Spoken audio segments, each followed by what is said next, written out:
Good morning friends, this is Daljit Singh and very warm welcome on my beautiful channel that is MSS study. Friends, जो आज का हमारा topic है वो है टर्मिनेटिंग और नॉन टर्मिनेटिंग रीअकरिंग। ठीक है फ्रेंड्स, इसको मैं बहुत अच्छे से एक्सप्लेन करूंगा। बस 2 सेकंड में आप बता सकोगे कि कौन सा रैशनल नंबर टर्मिनेटिंग है और या नॉन टर्मिनेटिंग रीअकरिंग है।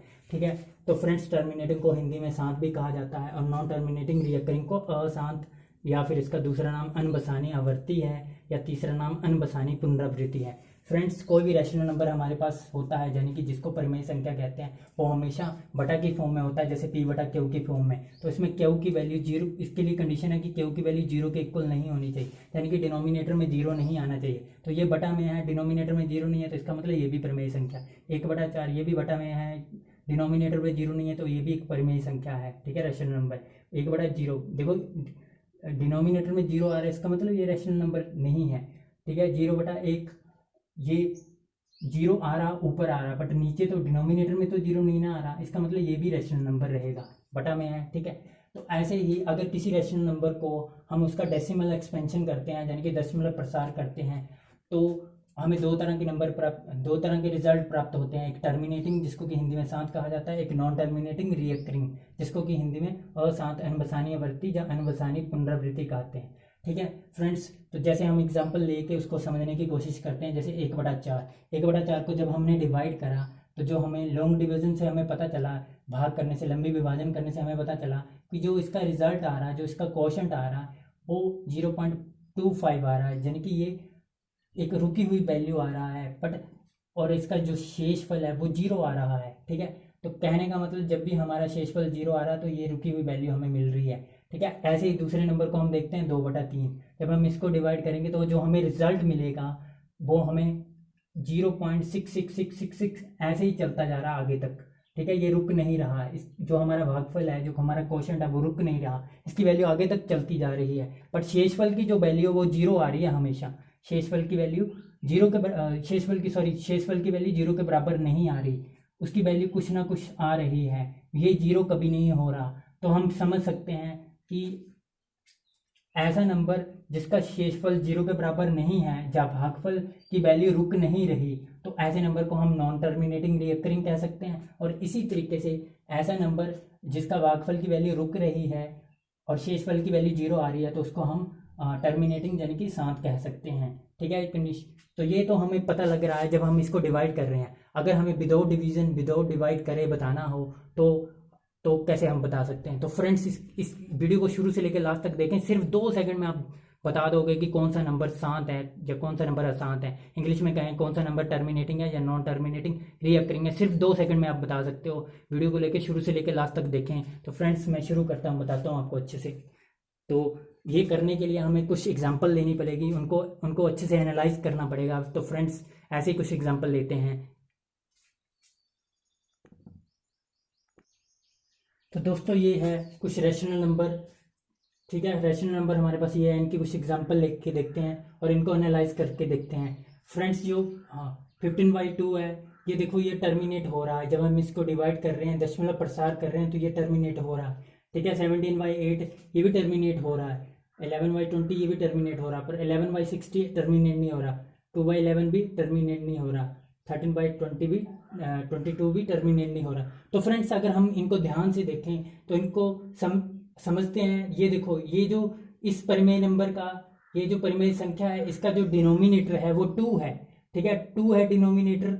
और अगले वाले का क्या है, इसका डिनोमिनेटर जो है वो 2⁻3, यानी कि 2⁻3 है इसका डिनोमिनेटर, ये भी टर्मिनेट हो रहा है। और ऐसे ही 11/20 इसका जो डिनोमिनेटर है वो 20 है, तो मतलब ये भी टर्मिनेट हो रहा है। ठीक है, तो दोस्तों, अगर हम इस पैटर्न को ध्यान से समझें तो ऐसे ही 11/60 है, यहाँ पे इसके जो प्राइम फैक्टराइजेशन कर रखी है, जो इसके डिनोमिनेटर की 2⁻2 इंटू 5⁻1। ठीक है, और यहाँ पे जो 60 है, इसकी 2⁻2 और 5⁻1 और 3⁻1। ठीक है, इनको तोड़ के लिख, तो अगर आप ध्यान से देखोगे, ये जो टर्मिनेट हो रहे हैं, उनमें 2 है। ठीक है, इसमें 2 है और इसमें भी 2 है और इसमें भी 2 है और इसमें 5 भी है। ठीक है, तो ये सारे टर्मिनेट हो रहे हैं। तो नॉन टर्मिनेट रियकरिंग कब आ रहा है, जब 2, 5 और उसके अलावा कोई और फैक्टर आ रहा है बीच में। ठीक है, ठीक है, जहाँ अकेला कोई अदर फैक्टर आ रहा है तो हम कह सकते हैं कि वो नॉन टर्मिनेटिंग रीअकरिंग है, वो rational number non terminating recurring है। अब देखो इसमें 2 आ रहा है, 2 तो आ रहा है, पर ये जो एक और नंबर आ रहा है, एक और प्राइम फैक्टर आ रहा है, ठीक है, तो कह सकते हैं कि ये भी नॉन टर्मिनेटिंग रीअकरिंग हो रहा है। ठीक है, तो इस तरीके से अगर हम एनालाइज करते हैं तो यहाँ से कंक्लूजन ये निकलता है, ऐसे नंबर जिनके अंदर 2 है और 2 के अलावा 5 भी है, ठीक है, 2 है और 5 भी है, ठीक है, तो वो सारे के सारे नंबर क्या है, टर्मिनेटिंग है। ठीक है, वो सारे के सारे नंबर क्या है, टर्मिनेटिंग है। पर अगर अदर देन 2 और 5 है तो वो क्या बन रहा है, हमारा एनटीआर, यानी कि नॉन टर्मिनेटिंग रीअकरिंग बन रहा है। ठीक है फ्रेंड्स, ठीक है, तो कहने का मतलब अगर कोई भी नंबर हमने टर्मिनेट करवाना है, कोई भी नंबर अगर टर्मिनेट होता है तो कहने का मतलब उसका जो डिनोमिनेटर है उसमें प्राइम फैक्टर 2 और 5 होना जरूरी है, या 2 हो या 5 हो। ठीक है, और उसके अलावा कुछ नहीं होना चाहिए। ठीक है, तो यहाँ पे 2 है, यहाँ पे भी टर्मिनेट है, यहाँ पे भी 2 है, टर्मिनेट है, और 2 के अलावा 5 भी आ रहा है तब भी टर्मिनेट है। ठीक है, तो कंक्लूजन ये निकलता है 2 और 5 हो तो वो टर्मिनेट होगा, अगर 2 और 5 के अलावा कुछ और रहेगा, 2 और 5 के अलावा कुछ और रहेगा तो वो टर्मिनेट नहीं होगा, वो नॉन टर्मिनेटिंग रिपीटिंग बन जाएगा, नॉन टर्मिनेटिंग रिपीटिंग रीअकरिंग हो जाएगा। ठीक है, नॉन टर्मिनेटिंग रीअकरिंग हो जाएगा। ठीक है फ्रेंड्स, आई होप आपको इतना अच्छे से क्लियर है। तो कंक्लूजन बस यही निकलता है कि ऐसा नंबर जिसके 2 और 5 के अलावा अदर देन 2 और 5 अगर कोई और नंबर रहेगा तो वो हमारा क्या होगा, नॉन टर्मिनेटिंग रीअकरिंग रहेगा। ठीक है फ्रेंड्स, तो दोस्तों ये है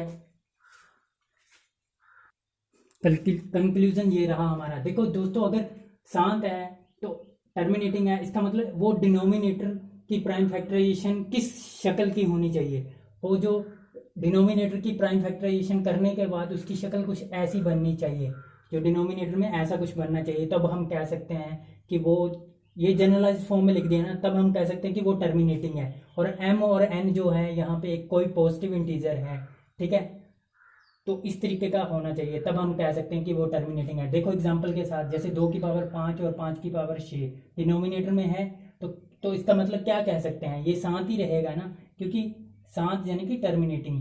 ठीक है, क्योंकि हमने बता रखा है कि अगर ऐसी शक्ल रहेगी तो वो हमेशा क्या रहेगा, टर्मिनेटिंग रहेगा, 2 रहे 5 रहे, ठीक है, उसकी कोई भी पावर है तो वो शांत होगा। तो ऐसे ही इसको भी देख के बता सकते हैं, 2 की पावर 5 है, ठीक है, तो 5 की पावर नहीं है तो आप इसको ऐसे लिख सकते हो, ठीक है, कोई दिक्कत नहीं है, 5 की पावर 0, तो फिर भी ये टर्मिनेटिंग ही रहेगा। ऐसे 5 की पावर 6 है, ठीक है, 5 की पावर 6 है तो इसमें 2 नहीं है तो आप इसको ऐसे लिख सकते हो, ठीक है, तो फिर भी ये टर्मिनेटिंग ही रहेगा।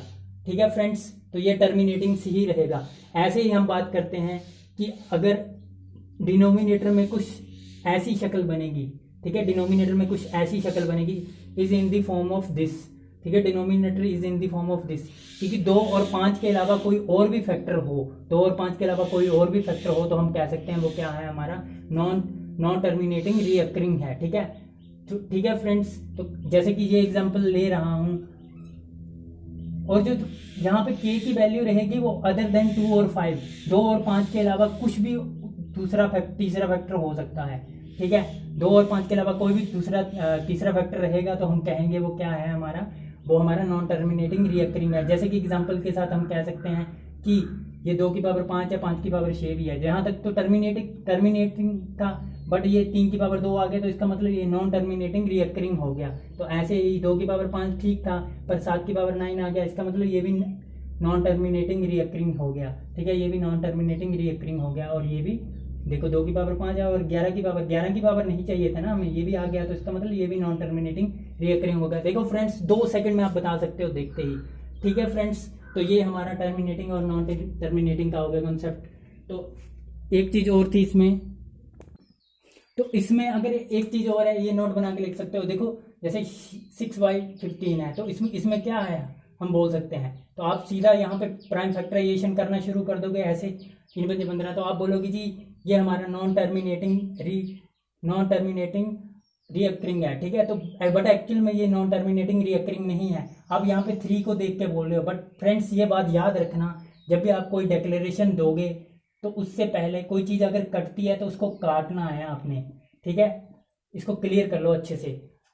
अगर कोई भी हमारा डिनोमिनेटर और न्यूमिनेटर में कोई भी चीज़ कटती है तो उसको काटना है, यानी कि वो न्यूमिनेटर और डिनोमिनेटर में क्या होने चाहिए, को प्राइम्स होने चाहिए, तभी हम डिक्लेरेशन देंगे कि ये टर्मिनेटिंग है या नॉन टर्मिनेटिंग रिकरिंग है, ठीक है फ्रेंड्स। तो अब ये दोनों के दोनों को प्राइम्स है तो हम कह सकते हैं कि ये क्या है, नीचे पावर 5 की पावर 1 है, तो इसका मतलब 2 की पावर 0 लिख सकते हैं, तो ये हमारा क्या हो जाएगा, टर्मिनेटिंग हो जाएगा, ठीक है फ्रेंड्स। टर्मिनेटिंग हो जाएगा, और कोई पावर ही नहीं है, ठीक है, 5 और 2 के अलावा कोई पावर नहीं है, तो इसका मतलब ये हमारा टर्मिनेटिंग रहेगा, ठीक है फ्रेंड्स। आई होप आपको ये अच्छे से क्लियर है। फ्रेंड्स अगर आपको हमारी वीडियो पसंद आ रही है तो please like share and subscribe करें, और सब्सक्राइब बटन के पास एक घंटे का बटन, उसको दबाना ना भूलें, ताकि ऐसी अच्छी अच्छी वीडियो का नोटिफिकेशन आपके पास समय रहते मिल सके। और ज़्यादा से ज़्यादा शेयर करें ताकि आपके और फ्रेंड्स भी इसका ज़्यादा से ज़्यादा फ़ायदा उठा सके, ठीक है फ्रेंड्स। Thank you. आप पेश होंगे फिर से ऐसे ही अच्छी वीडियो के साथ, तब तक के लिए बाय बाय।